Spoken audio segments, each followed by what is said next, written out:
ये है AP news network और आप देख रहे हैं आखिर प्रहरी, खबरों की पड़ताल तह तक। बिहार में बच्चों को मानसिक विकास तथा तकनीकी एवं रोबोटिक्स की तरफ रुझान करने के लिए पटना में एक कंपटीशन का आयोजन किया गया। जनता ग्रुप के फाउंडर अभिषेक कुमार ने बताया कि बिहार में बच्चों का मानसिक स्तर पर जागरूक करने का प्रयास किया गया है। कार्यक्रम के मुख्य अतिथि आईआईटी मद्रास से आए डॉक्टर ओम कमरकर ने कहा कि बिहार में सबसे ज्यादा प्रतिभावान बच्चे होते हैं। कार्यक्रम में बिहार के कई चयनित स्कूलों के बच्चों को प्रशिक्षण तथा प्रतियोगिता में भाग लेने के लिए जागरूक किया गया। कि बच्चे जो है अगर आईआईटी से हेल्प लेना चाहते हैं तो वो कैसे ले सकते हैं, और सर लोग जो है जैसे सर आईआईटी मद्रास से वहाँ पे बहुत सारा फंड आता है बच्चों के लिए, रूरल डेवलपमेंट के लिए, पर लोगों को मालूम नहीं है कि हम कैसे जुड़े, कैसे सपोर्ट ले। तो सर आज गाइड करेंगे। लास्ट का में इवेंट में एक रोबोटिक्स से रिलेटेड ही कंपटीशन ऑर्गेनाइज होगा और जो लोग विनर होंगे उनको अवार्ड भी दिया जाएगा।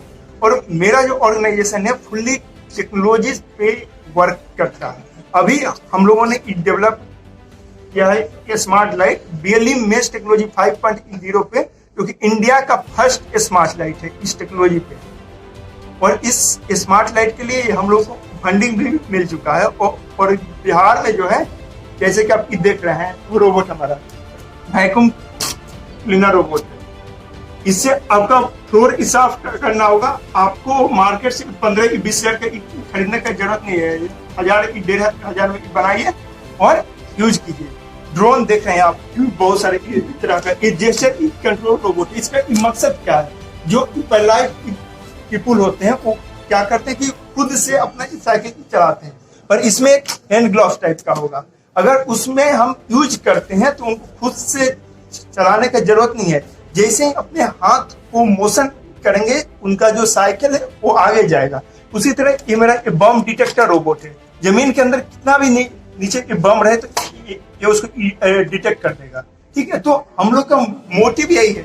उसी तरह रोबोट टाइप का, ठीक है। इसमें क्या है कि कैसा भी आपका जमीन रहे, बंजर रहे, किसी भी तरह का रहे, ये कभी गिरेगा नहीं। तो हम लोग का मोटिव ये है कि यहाँ के बच्चे भी टेक्नोलॉजी में पीछे ना रहे। अभी तक क्या है, government job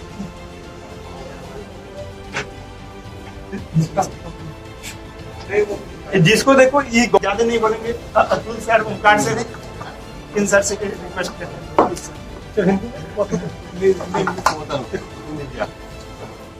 So my name is Dr. Omkar.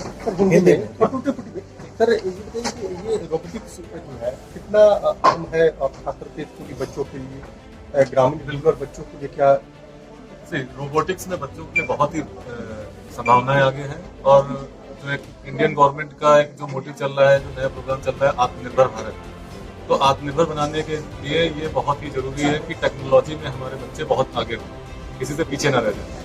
तो उसके लिए बेसिक लेवल पे, स्कूल लेवल पे, कॉलेज के स्तर पे और सामाजिक स्तर पे भी जो भी कॉमन पब्लिक है उसके माइंड में टेक्नोलॉजी के लिए जो एक चाहत है उसको पूरा करने के लिए उनकी जो जरूरतें रहेंगी उनके लिए हम लोग टेक्नोलॉजी में पूरा ही सहयोग करेंगे। तो आईआईटी मद्रास की तरफ से भी प्रोग्राम चलाए जा रहे हैं, आईआईटी पटना से भी हमारे फ्रेंड हैं। तो सब जगह से क्या है कि एक पूरा माहौल जिसमें कि नई टेक्नोलॉजी, उन्नत टेक्नोलॉजी का इस्तेमाल करके और भारत की जितनी भी रिक्वायरमेंट है, चाहे वो लोकल लेवल पे हो या फिर अदर स्टेट्स में से, फॉर एग्जांपल जो हमारे यहाँ पे जितने भी मेगा सिटीज हैं, मेट्रो सिटीज हैं, चेन्नई, मुंबई, दिल्ली, कोलकाता, उसी लेवल में हमारा बिहार भी आगे निकल के आ रहा है। तो यहाँ के भी विद्यार्थी वहां पे जाएं, अपने प्रतिभा का प्रदर्शन करें। रोबोटिक्स में जहां तक हम देख रहे हैं कि संभावनाएं मेडिकल के क्षेत्र में बहुत है, चिकित्सा के क्षेत्र में। फिर हम बात आते हैं कि इंजीनियरिंग में, जो कि एक तरीके से निर्माण का क्षेत्र है। तो आज की डेट में अगर आप देखेंगे कि बिल्डिंग वगैरह बनाने के लिए भी 3D प्रिंटिंग का इस्तेमाल हो रहा है, जिससे कि समय की बचत होगी और आपका जितना भी उसमें साधन लगता है वो भी कम हो जाएगा। तो दोनों तरीके से वो उन्नत टेक्नोलॉजी का इस्तेमाल करके नई चीजें बनाई जाएगी। उसी तरीके से पुलों का निर्माण हो, रेल का।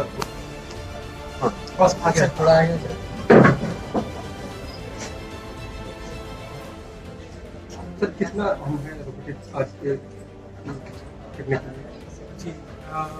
देखिए, रोबोटिक्स एक इतना ही अहम सब्जेक्ट है आज। जितना जिस तरीके से आप अगर देखें 1990s में आईटी भारत में आ रहा था और आज की डेट में एक बहुत बड़ी इंडस्ट्री आईटी पर बेस्ड है जो जॉब्स क्रिएट कर रही है, जिसकी वजह से हम पूरी दुनिया भर में जाते हैं। तो आज की डेट में रोबोटिक्स, आर्टिफिशियल इंटेलिजेंस जो है वो कटिंग एज टेक्नोलॉजी है, जो आने वाले समय में पूरी दुनिया में जितनी समस्याएं हैं उसका समाधान उसमें नहीं है। तो इस हिसाब से वो बहुत ही इम्पोर्टेंट है। दूसरी बात है कि हमारे देश में अगर आप देखेंगे तो हमारे देश की एक बहुत विशेष स्थिति है। अगर आप अमेरिका से कोई सोल्यूशन लेकर आते हैं भारत में इस्तेमाल करने के लिए, तो आपको अपने आप को अडाप्ट करना होगा उस सोल्यूशन के हिसाब से। जबकि हमारे यहाँ का जो ट्रैफिक की स्थिति अगर आप देखें, हमारे यहाँ की खेतों की स्थिति देखें, हमारे यहाँ का एयर ट्रैफिक देखें, ये सब अलग है और इसके लिए हमें विशेष समाधानों की भी जरूरत है। हमारी समस्याएं भी विशेष है और हमारे समाधानों को भी विशेष होना होगा और इसके लिए बहुत जरूरी है कि हम हमारी जो नई पीढ़ी है उनको इसकी ट्रेनिंग दें, इसके लिए उनको उत्साहित करें इस टेक्नोलॉजी में आगे आने के लिए। और साथ ही साथ जो एक समस्या से हम जूझ रहे हैं, जितनी जल्दी हो सके, अभी देर नहीं है, तो ये करके हम हमारे जो नई पीढ़ी है इसको अगर हम इस फील्ड में अब ट्रेन करें तो हो सकता है आने वाले एक दशक में हम सच में विश्व गुरु बन पाए। ठीक है।